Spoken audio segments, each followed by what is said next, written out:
welcome back to my channel. I hope every single person is doing great. As you all know, today is Friday and the time duration is around 9 a.m. in the morning. And right now I'm creating a session for you guys regarding this Poland visa application process. और इसमें मैं आपको बताने वाला हूँ how the process works. And apart from that, we are gonna identify the queries asked by the candidate regarding the process. And apart from that, we will try to provide the resolution. अगर process की बात देखें तो दो तीन main question है, उसके बारे में बात कर लेते हैं. देन लेटर ऑन जो सारे अदर क्वेरीज हैं उसके regarding whenever I get time I will make a session on that as well. But right now thing is अभी जो क्वेरीज वगैरह आई हैं उसके रिगार्डिंग बात कर लेते हैं. और दो तीन मेन क्वेरी हैं उनके लिए बात कर लेते हैं. अभी किसी ने मेंशन कर रखा है कि डब्ल्यू टिकट के लिए बाद में बता दूंगा. And then right now the thing is somebody mention that जो यूक्रेन वाला वॉर हो रहा, अगर उससे वीज़ा में थोड़ा इम्पैक्ट हो रहा तो पोलैंड वर्क परमिट इशू करना बंद क्यों नहीं कर रहा है.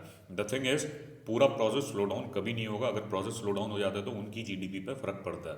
अगर कोई कैंडिडेट यहाँ से पोलैंड की टेरिटरी के अंदर जाता है और वहाँ पे काम करता है या फिर कोई स्टडी वीज़ा के लिए वहाँ पे जाता है तो उनका बेनिफिट होता है, उनको टैक्सेशन मिलता है. अगर स्टडी करने के लिए जाते हैं तो उनके यहाँ पे फीस जाती है, तो उनकी जो जीडीपी होती है, ग्रॉस डोमेस्टिक प्रोडक्ट अगर कहते हैं जिसको, जो कंट्री की इकोनॉमिक वेल्थ बढ़ती है. उससे क्या होता है कि हर कंट्री ऐसा करना चाहती है कि उनके यहाँ पे इमिग्रेंट्स आए. जैसे इंडिया के अंदर बहुत जगह से आते हैं पढ़ाई करने के लिए, अगर देखा जाए अफ्रीका से आते हैं, सम अदर लोकेशन से आते हैं. तो ऐसे ही वहाँ का भी है. जो पोलैंड मेनली अपना स्टडी के लिए भी जाना जाता है, अपार्ट फ्रॉम दैट यूरोप के अंदर है तो फिर वर्क वीज़ा अगर आप वहाँ अप्लाई करते हैं, बहुत सारे कंट्रीज़ के नेशनल आते हैं. अगर आपको एक बार नौकरी मिल जाती है देन यू पे the taxes. And apart from that उनकी जीडीपी बढ़ती है, अकोमोडेशन का आप चार्ज फ़ी पे करते हैं, सामान खरीदेंगे, तो हर चीज़ में उनको बेनिफिट होता है. कोई कंट्री ऐसा नहीं चाहेगी कि कोई भी अपना इमिग्रेंट हमारे यहाँ ना आए.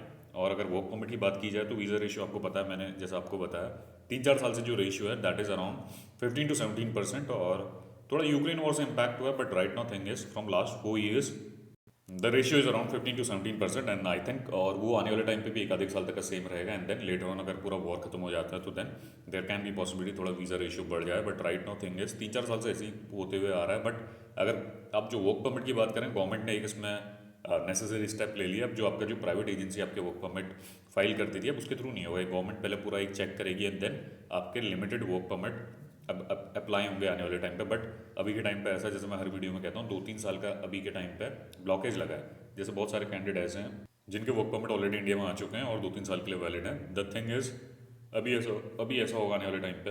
If I talk about India location, India country, so there are 1000 of candidate, there are 1000 of work permit I can say.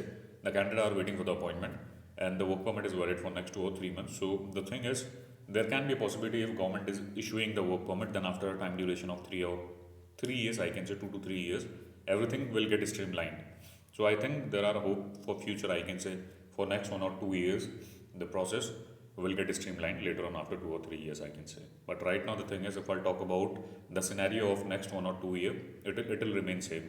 The visa ratio will remain same. And apart from that, the war is still going on between Russia and Ukraine. So people have taken the refuge in this particular country. So they are providing preference to the Ukrainian because they have signed a treaty. So that's how the process is working right now. But the thing is, the visa ratio is around 15 to 17%. And then later on, if I'll talk about the 83%, so if I'll talk about the chances of getting rejection, that is around 83%. So that's how the process is working, and the process is working like this from last 4 years.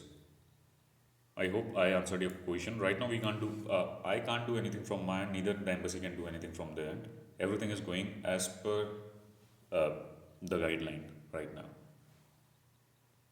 Could you please provide the clarification regarding the section 6.5 on supporting document marked as optional? Is it acceptable if these documents are included with the application? Because I don't have much time for PCC as my work permit starts from 15 May 2024. And the thing is, please reply as soon as possible. What should I do? The thing is, there are few documents that are must required. If I'll talk about the checklist, PCC is must required. Apart from that, bank balance statement is required. Apart from that, there are other additional documents like your higher secondary document. And apart from that, I'll talk about other documents like insurance and other thing. These are required. These are must required. Otherwise, you can do one thing. You can go through my playlist. So I made a session on this particular thing. What all documents are required for this particular Poland process? You have to follow the things. I can say you have to prepare the document as per the checklist requirement. There are few documents that are required on this particular that are required for this particular process. So there are few documents that are marked as optional, but they are must required. If I'll talk about this particular thing, PCC is must required.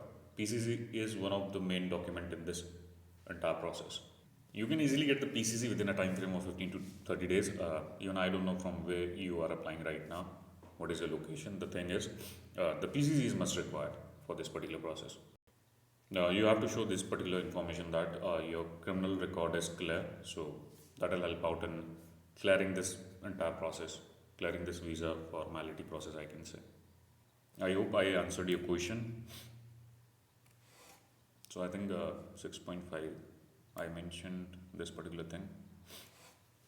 You have to attach the main document like PCC. Apart from that, your 10th, 12th documents, so that are mandatory required. The thing is, apostille is not required on that particular document, I can say. If you're talking about the PCC or other document like your schooling documents, PCC, I can say apostille is not required on that particular document. You can submit the document as it is if you're applying for the work permit. So that's how the process works.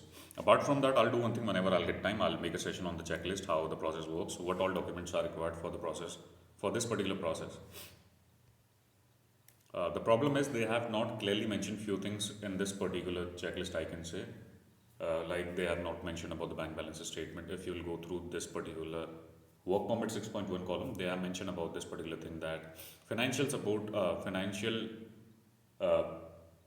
proof of solvency is required. So they have mentioned things like that. They have not clearly mentioned like bank statement is required from last 3 months. So there are few things. I'll do one thing whenever I'll get time. I'll make a session on this particular topic and I'll explain each and every step of the checklist, how the process works and what all documents are necessarily required for this particular work permit process. Voice बहुत low है. So I'll try speaking, I can say a bit louder. अब देखते हैं अहमदाबाद का appointment में नेपाल जा सकते हैं नहीं ब्रदर. अभी अब जो मेन क्वेश्चन है इस प्रोसेस का, इसके लिए मैंने अभी कल देख रहा था किसी कैंडिडेट ने पूरा मेंशन करके दे रखा था कि उसने क्या कर रखा है, नेपाल से है और अहमदाबाद का अपना अपॉइंटमेंट बुक कर दिया. But the thing is Nepal वाला जो कैंडिडेट है अहमदाबाद में सबमिशन नहीं कर सकता. अगर आपको मैंने पहले भी बहुत सारे सेशन इसमें बना रखे हैं और जिसमें आपको बता रखा है अहमदाबाद आपका गुजरात के अंदर आता है, गुजरात आपका साउथ जुरिडिक्शन के अंदर फॉल करता है और उसमें जो कैंडिडेट आपके साउथ जोन के हैं वही आपका सबमिशन कर सकते हैं. अदरवाइज अगर आप नेपाल से हैं या फिर सम अदर कंट्रीज से हैं, आपको एक ऑप्शन मिलता है, दैट इज़ दिस पर्टिकुलर आपका नॉर्थ जुरिडिक्शन के अंदर आप कहीं भी अपना सबमिशन कर सकते हैं. उसमें भी जो आपकी मेन प्रीफर्ड लोकेशन रहती है नेपाल, न्यू दिल्ली, चंडीगढ़ और जयपुर में लोग प्रेफरेंस अपना प्रीफर्ड रहती है. जो डेस्टिनेशन है आई कैन से, जो भी सेंटर्स यहाँ पे है आपके लिए थोड़ा फीजिबल रहता है अगर आप यहाँ पे जाते हैं तो. बट द थिंग इज अगर नेपाल से हैं और वहाँ जाकर सबमिशन करेंगे तो फिर आपको एंटरटेन नहीं किया जाएगा और द प्रॉब्लम इज वहाँ पे जाते हैं फिर फ़ायदा नहीं होगा. अपॉइंटमेंट वैसे ही अभी बहुत मुश्किल से मिल रहा, तो फिर ऐसा मत करना. अगर बुक कर दिया तो कैंसिल कर दो, that is not a big deal right now. अगर यहाँ पे देखा जाए इन लोगों ने पूरा मेंशन करा है. देखो आप इंडिया के अंदर महाराष्ट्र, आंध्र प्रदेश, तमिलनाडु, गुजरात, गुजरात के अंदर अहमदाबाद आता है तुम्हारा और अहमदाबाद जो आपका है उसका सबमिशन आपका कहाँ होगा, साउथ में. मुंबई कॉन्सुलेट वाले इसके रिजल्ट प्रोवाइड करते हैं. अगर अभी भी आप यहाँ पे देख रहे हैं, अगर किसी भी चीज़ में कन्फ्यूज़न है, डू वन थिंग, एम्बेसी की वेबसाइट ओपन करो, कॉन्सुलर एक सेक्शन है उसमें आप जाते हैं तो फिर वहाँ पे सारी इन्फॉर्मेशन आपकी प्रोसेस के regarding. Do one thing, that is not a big process. अगर जो सेंटर्स हैं देख लो किस स्टेट के अंदर वो अपना सिचुएटेड है और then you can search out the information. अपनी मर्जी से कुछ मत करना भाई. अपनी मर्जी से अगर कुछ भी अपना फाइलिंग वगैरह करते हैं फिर प्रॉब्लम होगा वहाँ जाके.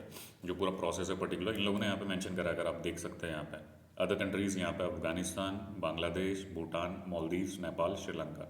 आप सब लोगों का सबमिशन कहाँ होगा, नॉर्थ के अंदर. ये जो आपके कॉन्सुलर सेक्शन है, consular section of the embassy of Poland in new Delhi. कहीं भी सेंटर में आप अपना सबमिशन करते हैं नॉर्थ के अंदर तो आपका रिजल्ट कौन प्रोवाइड करता है, जो पोलैंड की न्यू दिल्ली की एम्बेसी है, वहाँ से आपका रिजल्ट आपको प्रोवाइड किया जाता है. जो भी आपके सेंटर्स है वहाँ पर आपका रिजल्ट जाता है, वहाँ से कलेक्ट कर सकते हो. Otherwise you can opt for the courier services. So that's how the process works. Do not get confuse in this particular process. और कहाँ से आपको चेक करना है, एम्बेसी एंड कॉन्सुलेट में आप क्लिक करते हैं. एम्बेसी एंड कॉन्सुलेट में यहाँ पे क्लिक करते हैं, then you get information regarding this particular thing. So the thing is do not get confuse regarding the process. Apart from that सब किसने मेंशन करा है सर, अगर वर्क के लिए कोई गरीब जाता है तो उसके बाद 3 से 4 लाख 3.4 लाख रुपीज़ कहाँ से आएगा.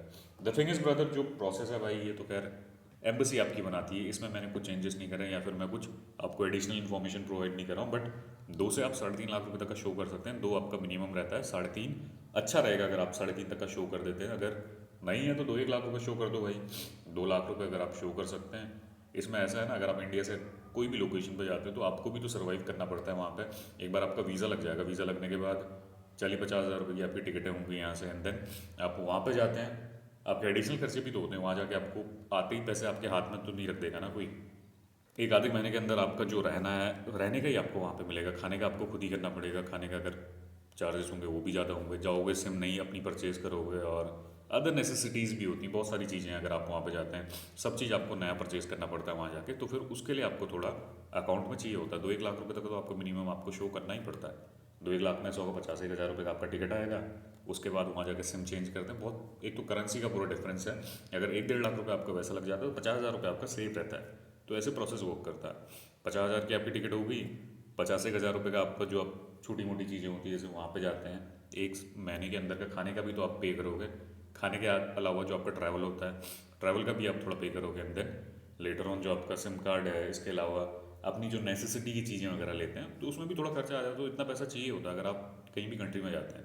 अगर आप अपने यहाँ से ही किसी अदर स्टेट में रिलोकेट करते हैं, 20-25 हज़ार रुपये उसमें ही चाहिए हो जाता है अपना अकोमोडेशन ढूंढने में। या फिर इंडिया के अंदर भी सेम प्रोसेस फॉलो होता है। अगर हम किसी और स्टेट में जाते हैं यहाँ से काम करने के लिए, 20-30 हज़ार रुपये, 30-40 हज़ार रुपये लेके अपने जेब में चलते ही हैं। वहाँ जाकर रूम लेते हैं, उसके बाद अपना 1 महीने बाद आपका खर्च वो आता है, तब तक का तो अपना तो खैर खुद ही निकालना पड़ता है। तो ऐसे प्रोसेस वर्क करता है। अब वहाँ जाके हम ऐसा नहीं कहेंगे ना भाई पैसे मेरे पे भी नहीं है, हम also from a lower middle class family.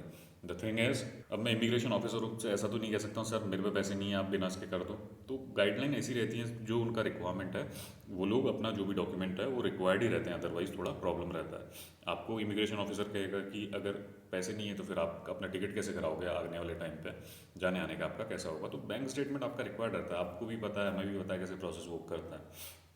आपकी जो बात है मैं समझ रहा हूँ, बट थिंग इज पर right now the thing is guideline के अकॉर्डिंग चलना पड़ता है ब्रदर। और गाइडलाइन कहती है अप्रॉक्सीमेटली आपको 2-1 लाख रुपए तक का शो करना होगा। अदरवाइज वो क्या करेंगे, वो कुछ मैटर नहीं करता उनके लिए। जो डॉक्यूमेंट आपका नहीं होगा तो 3 नंबर का आपका रिजेक्शन आ जाएगा इसमें। फिर दोबारा फाइल करोगे तो फिर आई थिंक मिलने के चांसेस थोड़ा दिक्कत रहता है। बट थिंग इज थोड़ा इंटैक्ट आपको अपनी प्रोफाइल वगैरह रखनी पड़ती है। जो आपके जो स्ट्रीमलाइन है प्रोसेस, चेकलिस्ट की रिक्वायरमेंट है, उसके अकॉर्डिंग अपने डॉक्यूमेंट वगैरह प्रिपेयर करो यार। So I do one thing, I make a session on other topic as well, but right now थोड़ा लेंदी हो जाता है। अभी आने वाले टाइम पे बहुत टाइम है, आने वाले दिनों में तो टॉपिक बनाते रहेंगे, एंड देन लेटर ऑन अभी मैं कहीं और रिलोकेट करने वाला हूँ। द थिंग है थोड़ा फ्रीक्वेंसी कम हो सकती है वीडियोस वगैरह आने की, और अगर कुछ अपडेट आता तो I keep you posted, and then अगर कुछ अपडेट आएगा प्रोसेस के regarding so I share it with you guys. और आज 15 तारीख है, एक सेशन और बनाऊंगा दिन के टाइम पे। अगर जो साउथ जुरिडिक्शन से कैंडिडेट हैं they can, so I'm just sharing I can say a news or notification with you guys regarding the process. Please be available at 3 p.m. 3 बजे आपके slots open हो सकते हैं, and then I'll be logging at that particular point of time and will share the information regarding the process. क्या update आया और कैसे process आपका वर्क करता है। Thank you guys, have a nice day. I wish you all the best to every single candidate. और अगर आप साउथ जुरिडिक्शन से तो एक बार लॉग इन कर लो, अगर अपॉइंटमेंट मिल गया तो सही है, otherwise so there are so many candidates who are waiting from long time, and so there are so many candidates who are waiting for the study visa categorization. So I wish them all the best. If they'll get the appointment on urgent basis, then it can help them out and streamlining, or I can say जो उनका process है थोड़ा easy हो जाएगा। So I think that's all for now. अगर आपकी कुछ queries हैं, you can ask me right now. Otherwise, whenever I'll get time, I'll try to make a session for you guys on every single day, I can say. Thank you guys. Have a nice day.